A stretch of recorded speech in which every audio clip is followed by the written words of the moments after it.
You know the one thing that I noticed? There are so many instances in which people just straight up refuse to have a conversation solely because the people that they try to have a conversation with are just horrible, horrendous monsters, or at least they characterize them to be. When the Google memo went viral, the writer James Damore was heavily demonized by pretty much anybody who disagrees with him, including the mainstream media. So when he, someone who has PhD in biology from Harvard, talked with professor in psychology Jordan B. Peterson, the media just straight up demonized both of them, saying that James is sexist and Jordan B. Peterson is a far-right guy, which actually happened. The professor has a video on this. Thanks to the past couple of events, whether it be Charlottesville or the Google memo, we seems to have been losing the grasp of how important conversations can be. I try to not judge people based on their opinions and their beliefs. I try to judge people based on their actions and how much of a good person they are. I disagree with my Muslim friend in a lot of things, and yet he's still very fun to hang around with. Conversely, there are also friends that I agree with that are just downright assholes. It's inevitable that in this planet Earth, we're gonna need to deal with people who we will disagree with on certain issues. So the important thing is the attitudes, the behaviors of these people, and how they handle disagreement and dissent. Unfortunately, there are some people out there who are, for a lack of a better term, bigoted, as in they're intolerant to views that they disagree with. And when they're given a chance to a nice and fair conversation to discuss their disagreements, they just ran away and demonized us behind our backs. How many times are we asking for conversations or debates with Tumblrites and they straight up refuse and chicken out? Or even worse, how many times they're given a chance for a conversation and they just straight up backstab people? This is very common among the Sockjust community or any sorts of extremists. No conversations, no arguments, no dialogue, straight up demonization, straight up hammer towards dissent. James Damore is one case, and there are so many other cases in the past couple of years that are exactly this. Conversations and open-mindedness are important, guys. Knowing the perspective of people who say monstrous things and try to understand where they're coming from, you need to do that before you make any sorts of judgments. And with that in mind, let's talk about the radicals for a second. The past couple of days have proven to us that there is undeniably radical extremists on both sides. The radical left and the radical right. Or the alt-left and the alt-right, as the president called them. I would personally prefer control left, and I'm siding with the center-enter. God, this is stupid. Both have committed violence in the name of their ideology. Some of you might say that one side has committed even more, which, even if I agree, that still doesn't justify you being about as crazy as them. If your argument is that the radical left breeds the radical right, have you considered the possibility that doing so would also breed other radical groups? Radical middle, radical center, shift-enter, alt-tab, I don't even know. It seems to me that these groups complement each other, and frankly, whoever wins at this moment, we will definitely lose. The bitterness caused by two sides of the extremes are obviously going to make you mad, but I recommend you to not give in to the anger. These people are so angry and bitter towards the other side that they have no choice but to react angrily to the point of murder. So try not to be angry. If you're frustrated, vent your frustrations in a healthier space. Keep in mind that these people also consider video games problematic, so you might want to start there. But I'm not going to talk about the extremes and what's causing them in particular. I'm no expert in that. I'm instead going to talk about their effect towards other things that I'm interested on. With this in mind, let's talk about the notorious right-wing extremist site, The Daily Stormer. The Daily Stormer has been under fire recently for basically being an extremist website. One of their most notorious posts is them basically mocking the victim who died in the Charlottesville incident. And this resulted in them being kicked out by GoDaddy, Cloudflare, and white supremacists are also definitely not accepted in OkCupid and Tor? Yeah, that Tor. Look who's talking. The rise of the alt-right, thanks to events in Charlottesville, has prompted a lot of big companies and corporations to put their hammers down towards the extremist alt-right groups and those affiliated by them, including the Daily Stormer. Well, if you're gonna crack down on extremists, then why hasn't anyone cracked down on communists or AntiFa? For some reason, when the AntiFa riots happening, whether it be during the election or Berkeley or, I don't know, freaking pick one, not a lot of companies are putting their hammers down towards anybody associated with AntiFa. There are articles out there saying that there's no such thing as the alt-left, as investigated by the left. It's like Gamergate all over again, except in a larger, more dangerous scale. And now we're going back to the topic of conversations. The absolute extremes are out there causing damage, but unfortunately, there seems to be a trend of people accusing the moderates to be a part of those extremists. You have no idea how many times people on Twitter or social media say that anybody who isn't a part of the AntiFa are horrendous monsters or part of the neo-Nazi alt-right groups. Don't you guys complain that when these sorts of things happen to the Muslims? It's exactly what happened to us. The people who are in the moderate left or moderate right, who do not want to associate themselves with extremists like neo-Nazis and even AntiFa, are now being lumped in as part of them. You guys are doing the things that you ask people to not do towards the Muslims. We already did that towards the Muslims, but you can't do the same to us. If everyone is a Nazi and you should punch Nazis, do you see where the line of logic come in? Do you see why people are having sticks and riot shields? I highly recommend you guys to have something to defend yourselves at this point. A power glove or something. Can you explain to me this whole punching Nazis thing? Of course, I'm more happy to educate you, my dear basement-dwelling cousin.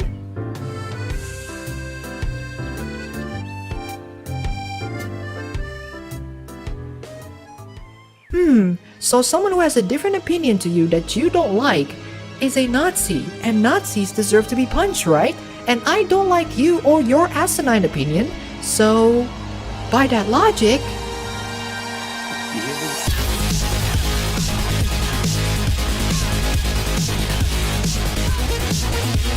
And by the way, to clarify, I'm not advocating for violence in anybody. I'm just trying to highlight the flawed and extremely dangerous logic that these people have. Advocating violence towards an extremist side while also lumping the moderates among those extremists is basically a way of putting you as their next punching bag. This doesn't have to involve physical violence. This can also damage you in small but still incredibly important things. It will not only smear your reputation, but also ruin your career. Take for example, Toy company fires employee for condemning AntiFa.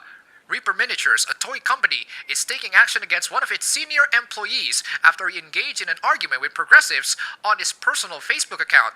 Matthew Paul Clark expressed disagreement to those who were keen on throwing labels around following the violence, stating that it was important to be precise with labels.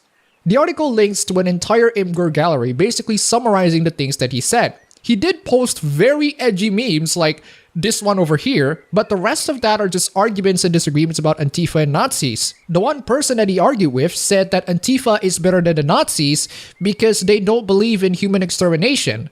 Which is like saying the Ballas is better than Hydra. They don't believe in human extermination, but they do act on those things, especially towards those that they disagree with. He also suggested the horrendous idea that if you want to be anti-fascist, don't be a fascist. You can read the entire argument thread, it's really damn stupid, and to be fair, the guy who was being fired wasn't really helping with his attitude towards this person, which is the equivalent of 4chan or YouTube comments. Things start to turn more dangerous the moment the person he's arguing with consider going into his employers because he's defending Nazism on the basis that he condemns Antifa. On one hand, he has said many times that he's not a Nazi and he condemns Nazi, so that is a very libelous accusation. On the other hand, look, it's okay if you're gonna troll these snowflakes out, but Facebook is not really a good platform for doing that. And this guy openly stated that he was trolling this person. You're gonna troll this person with your own personal account on Facebook? I don't know, that's one hell of a foolish move. Just one more. He said that there are people calling for murder of whites and cops. The person he's arguing with asked for citations without using a white supremacist source. What is a white supremacist source? You mean like the Daily Stormer? We can find chants of people wanting the death of whites and cops without using the Daily Stormer. Hell, I still remember what they're chanting. What do we want dead cops? When do we want it now? There are videos of that in New York as far as I know. Oh, here it is. And right after that, the CEO of Reaper Miniatures decided to post this on their Twitter. From Ed Pugh, CEO of Reaper Miniatures, it has come to our attention that one of our employees become involved in a series of controversial posts on social media. We are deeply embarrassed that our company name has been associated with these statements. Reaper's culture values diversity and equality, and we do not support, condone, or agree in any way with the views that the employee expressed in that discussion. We are reviewing the matter and taking appropriate action.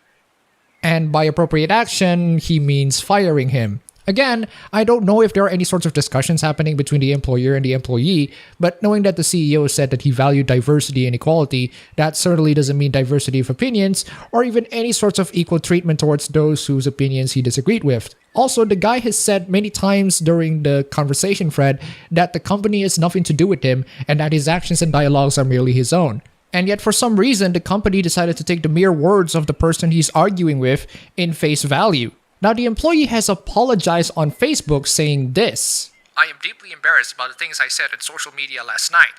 What I said was insensitive. I am not a Nazi, and I am not a fascist. I do not agree with National Socialists, nor do I support any hate groups or their agendas. My words were my own and do not reflect on my friends and colleagues at Reaper Miniatures, and I would not want any anger directed at them. I realize my words hurt and offended people, and I truly apologize. If only the CEO or anybody have a conversation with him in discussing what the issues are. If only anybody would take their time in finding out his actual stance, which are nowhere near as extreme. None of this issue would happen if the company just talked to the employee. In fact, the other person he's arguing with is a lot more likely to be a part of the extreme for defending AntiFa. But if I have to be honest, a lot of these companies are pulling these moves mostly because of PR. It was just done so that there aren't any sorts of backlash. Just look at what happened to James Damore. His backlash is so strong, I doubt that any company would be hiring him at this moment, with the exception of Gab or WikiLeaks. He's willing to risk his own livelihood and work for the sake of telling the truth. If only more and more people and more companies stand against backlash and controversy, there wouldn't be so much hate. But unfortunately, standing against backlashes would sometimes mean the destruction of your own reputation and or career, as evidenced by James Damore. This is one of the many examples of the issues that we have. We have two extremists, and one side of the extreme are willing to lump those that disagree with them to be another part of the extremists, even though they're not. It's also not helped with most of them advocating violence for the extremists. They're gonna demonize you straight up simply because you're going against them. Even if there are people that hate me, I do want to know why. I want to know their perspective. I always try to be fair to even people that I disagree with or hate me. They may have some legitimate points. However, thanks to these horrendous demonizations and straight up using the hammer without question, there's no conversation to be had, and nobody is discussing the current issues at hand. And speaking of destruction of careers, let's talk about YouTube for a second. There's a literal apocalypse happening towards YouTubers. I think it should be called the 2017 Yellow Ad Storm, and this has affected so many YouTubers. Now, if we're talking about political-centric YouTubers, I would at least see where YouTube is coming from, but then there are those that stayed out of politics, like Lazy Game Reviews. That's right, Lazy Game Reviews, who made the most innocuous retro game reviews with little to no swearing, his videos got demonetized. With him being a retro gaming YouTuber, your dreams of making money on YouTube sharing your retro gaming passion would be lost. You're killing people's dreams, YouTube, all thanks to because you're having a mental breakdown on losing the election something. I don't know what's up with you. At this moment, YouTube should just remove the option to monetize videos entirely for all users. Just remove them. Don't let people to monetize their videos at all. Just make sure it disappears from the face of the earth, if that's what you're looking for. And even if you remove monetization, people can still make YouTube videos sharing their opinions, but they also introduce Purgatory mode. YouTube, at this moment, you might as well permanently ban channels, because their channel is just about as useless as being banned in Purgatory mode. Just, why can't you just talk? Just talk to us what the problems are. By you demonetizing innocuous videos from users that did nothing wrong, I imagine that Constable Savage is taking charge. There is no law against urinating in a public convenience or coughing without due care and attention. Looking at me in a funny way. Is this some kind of joke, Savage? No, sir. In short, Savage, in the space of 1 month, you have brought 117 ridiculous, trumped-up and ludicrous charges. Yes, sir. Against the same man. So to all of these big companies out there, and that includes Google, who banned Gab AI, and Discord for banning users who have white supremacist servers. First off, we have a problem in the society of people, especially those in power, lumping moderates as extremists, and also punching every single one of those, including the moderates being lumped in. Again, you used to spread the message that you shouldn't lump moderate Muslims as radicals, but for some reason you threw those standards out of the window. I am not extremist. I certainly do not advocate for the punching of anybody. These people whose videos you demonetized are not extremists. please go talk to these individuals. They're not as horrendous as you might think. They're open for a conversation of what is and isn't allowed on YouTube. Second, if you're gonna ban these extremists from your website, you need to apply those standards equally across the board. The Daily Stormer gets banned on the services that they use to host their site. Great. What about other websites that host other side of the extreme? Are you going to say that they don't exist? Or that they don't make things worse? And finally, please, for the love of God, if you're gonna apply your rules, tell us why and don't be super vague about it. Your reasoning of terminating Gab AI is because of hate speech. What is the hate speech that the site Gab AI espouses, Google? Can you please define it to us? Gab AI is a freaking social media site. By that logic, Twitter should be also banned from Google Play. What the hell is this hate speech you're talking about? Tell us why things are not advertiser friendly. Don't link to your very vague guidelines. Go to a specific video and tell me why it's not advertiser friendly. My video about how you shouldn't hire ideologues. Why is that not advertiser friendly? Is it because my opinion is dangerous to you, YouTube? Are you implying that we should hire ideologues? I would disagree with that, but can we at least have a conversation about them? Why are some of these people's videos aren't advertiser friendly? I doubt that any of these companies would answer even one of my questions. They're all very politically motivated at this moment. What can we do? Well, the best suggestion I can think of is to don't give in to the anger. Don't commit violence in the name of ideologies. If you want to fight these extremists, use your pen, not your sword. Mere words have proven to cause damage to these people. So why bother even use your sword when you can hurt these people easily with your words?